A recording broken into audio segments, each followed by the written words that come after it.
Okay, lads, we're into the final few days of the winter transfer window in the Premier League, and there's a lot going on all of a sudden. It's been a bit slow, but there's some late flurries now, some money being thrown around. We know that some teams who may be desperate to stay in the Premier League are going to be a little bit panicky, shall we say, and I think some teams that are pushing for Europe, Champions League, etc., or maybe even for the title, might make a couple of big plays late in the window. So plenty to keep our eye on ahead of that deadline on Monday, February the 2nd at 2 p.m. Eastern times. All right, Nick, I'm going to come to you. What kind of deals are you most looking forward to? There's a few in the works as we're taping right now, but there's certainly some players and some teams that really need to get going with their moves if they're going to get it through before the deadline. But I'm really excited about a couple of deals developing, but I want to hear what you're excited about. Sure. So, I mean, I'm going to take a breath here, take a beat for everybody here. So before I go to the big boys, which obviously I'm going to go to, I think what's going to happen at the bottom of the table is really interesting. I do believe that West Ham, with some of the moves they're making and the way Nuno is playing, will at least make the idea of the bottom half team slipping into a relegation fight interesting. I don't know that it'll happen, but so there's that. But no, it's all Liverpool's back line for me. And, you know, we've talked about it even in earlier segments today. Do they really plan on asking for something like 1,800 more minutes out of Virgil van Dijk? And it's not even about who's lined up next to him. It's he plays every single game. And the games are going to come up where they're going to have to be battling for a top 4 spot. And he has to be available for, you know, they played Arsenal twice, but he has to be available for Man City. He has to be available if it's PSG. He has to be. And it's bonkers to me that they have so valued the goalkeeper position while leaving the 2 men in front of the goalkeeper.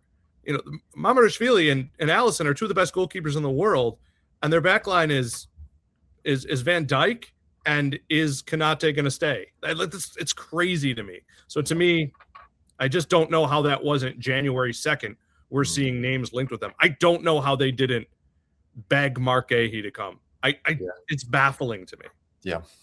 Andy, you agree with that? Yeah, I mean, especially once Gahey's camp made it clear that he was, you know, open to leaving mid-season. Liverpool needed him on January 1st more than City did at that time, before City had their rash of injuries to center backs. Yeah. And so if you're ready to move and execute on a plan, then he probably is wearing red right now. And I don't understand how they didn't do it. That is a huge miss for me. One of the more interesting teams that I've liked what they've already done, and they're probably not done. I think they need to do a little bit more because injuries have hit them too.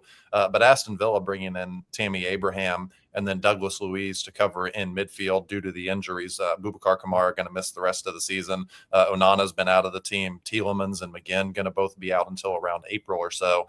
And they're trying to compete on and get into the Champions League again this season. And so I love how they've been proactive. Players go down, boom, ready to make a move. It's like they had targets lined up, and as soon as someone, a spot in the team became a need, it was, here's our best option, let's go get them. And they love a reunion, by the way, don't they? They just love bringing back players that they had for a little bit, usually not very long, and then we say, hey, you want to try this again? And it seems to work out pretty well for them.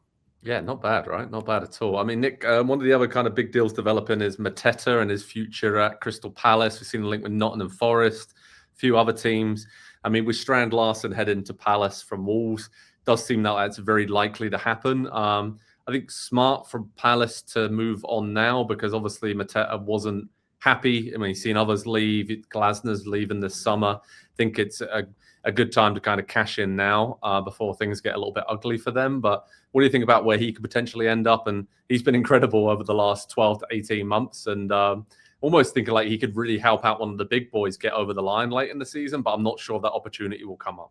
Yeah, the old Odion Igalo move. No, I don't know, guys. I think it's a little weird him leaving now. I think it all makes sense, like you're saying, the logic there. But he's in there potentially for a Conference League trophy. I wonder if it isn't more of a selfish thing with the World Cup coming up, and is he thinking to himself, hey, I might only score 5 goals the rest of this way because there's no service here. Like they have eliminated so many different spots. So I wonder if it isn't with the World Cup in mind. But yeah, strange to me. I don't know who moves for him, right? Like, look at those big teams. It's not going to be Man City. They look like they're done. There's no reason for United to do it. Chelsea, kind of interesting. Villa could have made sense before Abraham. Yeah, and I I might think even like that move more. Wasn't that linked at least a little bit when the move came up? So, you do wonder if the options are limited because of when this is happening.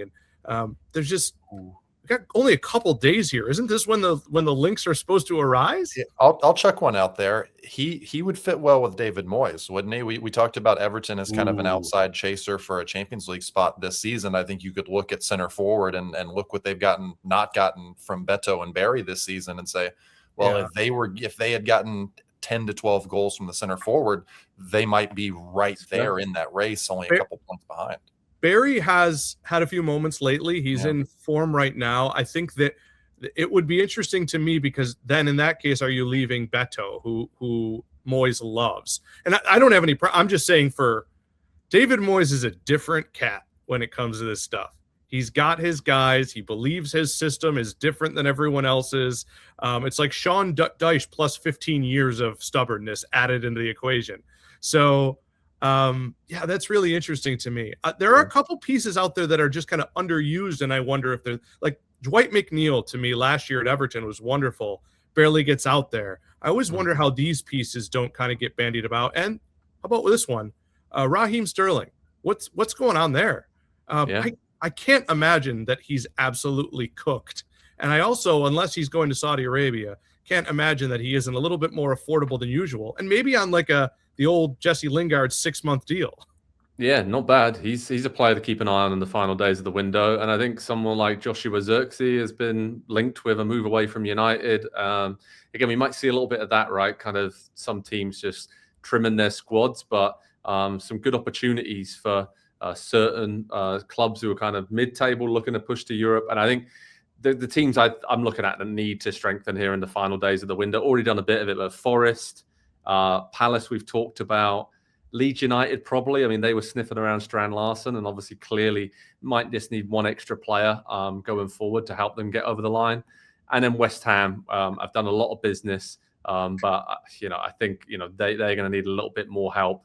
But they're heading in the right direction. Anybody else, Andy? I mean, Spurs, Brighton, Sunderland, Everton, these kind of teams that could push their way up towards, the top 6. I mean, what are we thinking about what they need to do? Yeah, you threw out Xerxes' name there. I think I'd love him, especially if it's on a loan to Spurs for the rest of the season, because he's not a traditional 9. He's not someone who's out there looking to score goals per se. He is linking up play and creating and passing and dropping into midfield. And what have we talked about all season with Spurs is they have nobody in the midfield that can create or generate anything and get the ball forward. And if you've got a team with athletic wingers the way that Spurs do, and you've got a playmaking 9 that thinks he's a 10, you can kind of see how this works a little bit and maybe make them a little bit more functional. So that would be an interesting, but there's probably better options out there for them at this point, long term. And right, Joe, go ahead. Then. No, I was just going to say I would be very remiss if I didn't mention that Newcastle do need a right back and a midfielder, both for now and the long term. Yeah.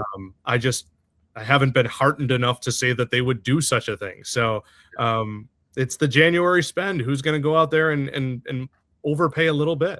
Yeah, it's tough to do, right, in this market. But I think it feels like there's a few opportunities that might be open up in the final days of the window, and let's see who tries to make the most of it. All right, head over to Pro Soccer Talk on NBCSports.com for all the latest on the final days of the transfer window.